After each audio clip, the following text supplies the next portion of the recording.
Materi kuliah Hukum Tata Negara. Topik ke-6 dari 60 topik. Sumber dan pembentukan hukum tata negara Indonesia. Bagian kedua, peraturan perundang-undangan lain yang mengatur atau memuat ketentuan-ketentuan ketatanegaraan, terdiri dari 1. Ketetapan MPR atau MPRS. 2. Undang-undang atau peraturan pemerintah pengganti undang-undang atau Perpu. 3.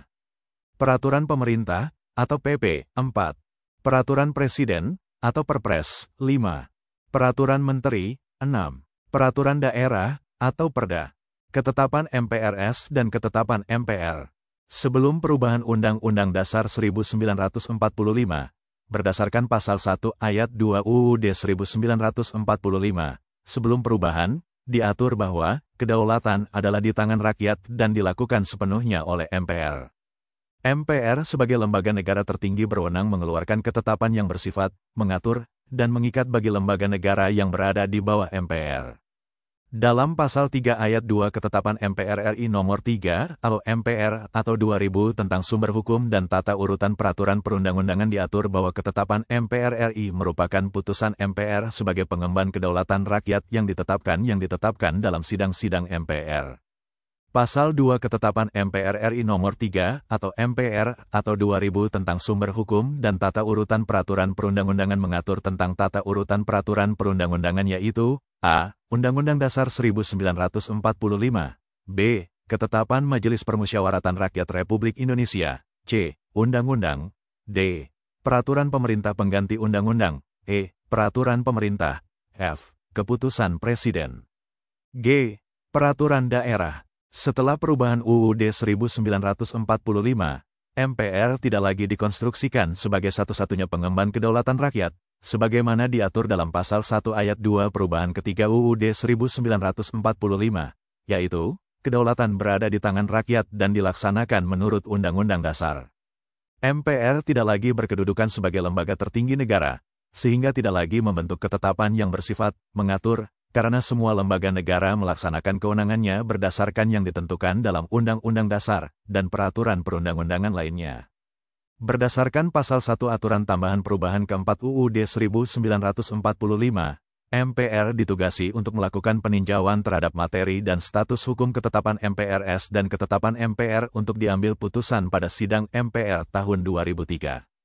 Walaupun MPR tidak lagi dikonstruksikan sebagai lembaga negara tertinggi, hal tersebut tidak berarti bahwa semua ketetapan MPR tidak memiliki kekuatan mengikat dan tidak berlaku, karena dalam ketetapan ini, terdapat ketetapan yang tetap berlaku dengan ketentuan masing-masing, sebagaimana diatur dalam Pasal 2 dan ketetapan yang tetap berlaku sampai dengan terbentuknya undang-undang, berdasarkan Pasal 4 Ketetapan MPR RI Nomor 1, MPR, 2003 tentang peninjauan terhadap materi dan status hukum ketetapan MPRS dan ketetapan MPR RI tahun 1960 sampai dengan tahun 2002.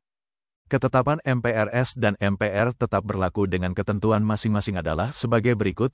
A. Ketetapan MPRS RI Nomor XXV MPRS 1966 tentang pembubaran PKI. Pernyataan sebagai organisasi terlarang di seluruh wilayah negara RI bagi PKI dan larangan setiap kegiatan untuk menyebarkan atau mengembangkan paham atau ajaran komunisme atau Marxisme-Leninisme dinyatakan tetap berlaku dengan ketentuan seluruh ketentuan dalam ketetapan ini. Kedepan diberlakukan dengan berkeadilan dan menghormati hukum, prinsip demokrasi, dan hak asasi manusia.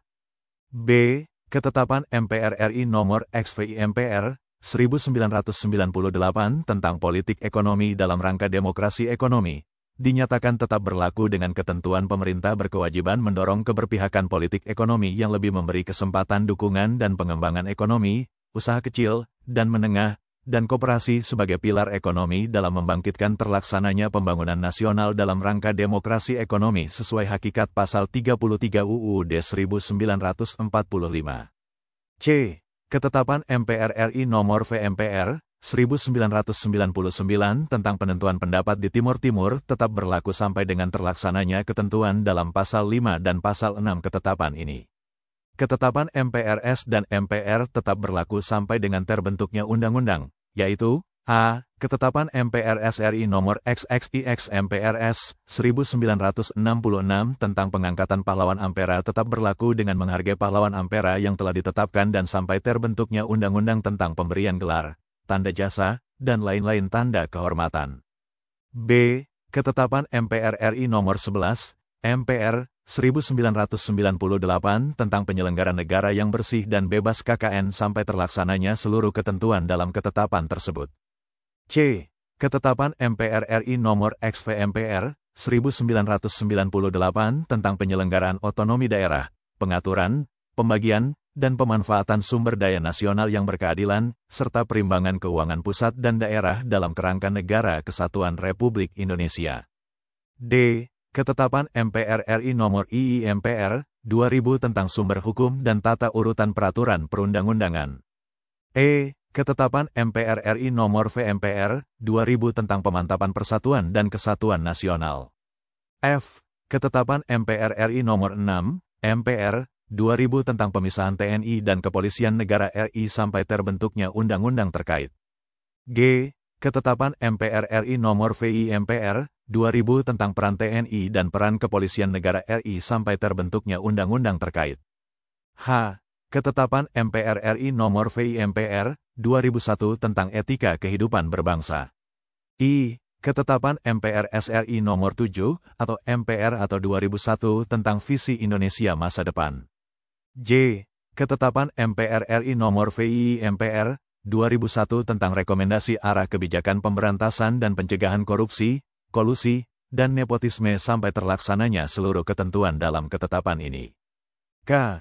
Ketetapan MPR RI Nomor 9, MPR 2001 tentang pembaruan agraria dan pengelolaan sumber daya alam sampai terlaksananya seluruh ketentuan dalam ketetapan ini.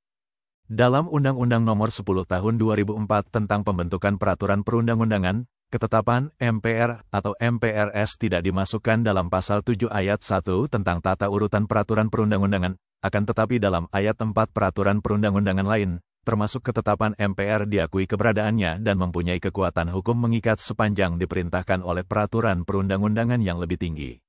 Undang-undang terbaru tentang pembentukan peraturan perundang-undangan, Undang-Undang Nomor 12 Tahun 2011, memasukkan kembali ketetapan MPR dalam tata urutan peraturan perundang-undangan, yaitu berkedudukan di bawah Undang-Undang Dasar.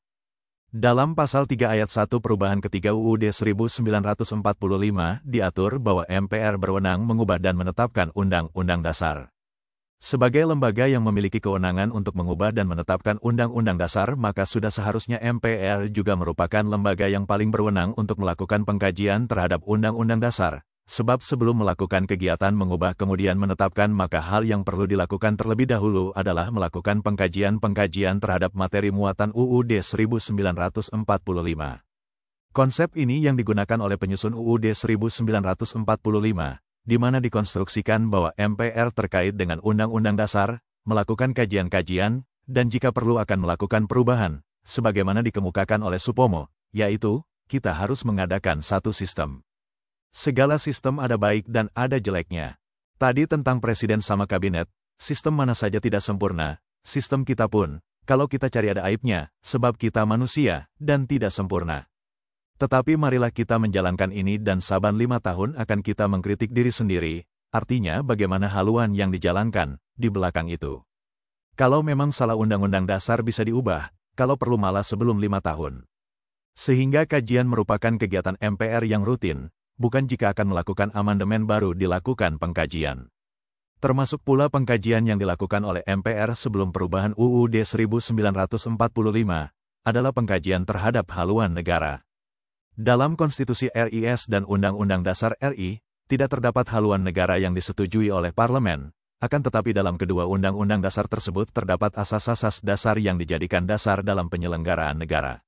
Salah satu pasal dari asas-asas dasar yang tercantum dalam kedua Undang-Undang Dasar tersebut, yaitu, penguasa memajukan kepastian dan jaminan sosial, teristimewa pemastian dan penjaminan syarat-syarat perburuhan yang baik, pencegahan dan pemberantasan pengangguran serta menyelenggarakan persediaan untuk hari tua dan pemeliharaan janda-janda dan anak yatim piatu.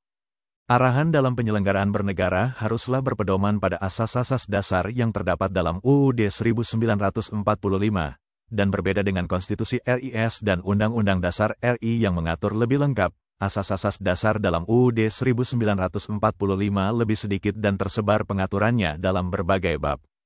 Sebagai lembaga yang berwenang menetapkan dan mengubah Undang-Undang Dasar, maka MPR merupakan lembaga yang tepat untuk mengkaji dan menyusun berbagai asas-asas dasar yang terdapat dalam UUD 1945 untuk selanjutnya dijadikan arahan dalam penyelenggaraan bernegara. Itulah topik ke-6 materi kuliah Hukum Tata Negara untuk membantu pemahaman mahasiswa Indonesia dan masyarakat umum yang ingin menambah wawasan. Ratusan video tutorial ilmu hukum, ilmu pemerintahan, ilmu komunikasi, ilmu manajemen, ilmu administrasi dan lainnya disajikan di channel ini. Tutorial dituturkan dan disubtitelkan agar dapat ditonton, dibaca sambil didengarkan. Untuk pemahaman yang lebih baik, putar dan dengarkan video tutorial berulang-ulang. Subscribe dan like, agar Anda mendapatkan update tutorial lainnya. Bagikan juga link video ini, agar teman lain juga mendapatkan manfaat channel ini. Sekian dan terima kasih. Sampai jumpa.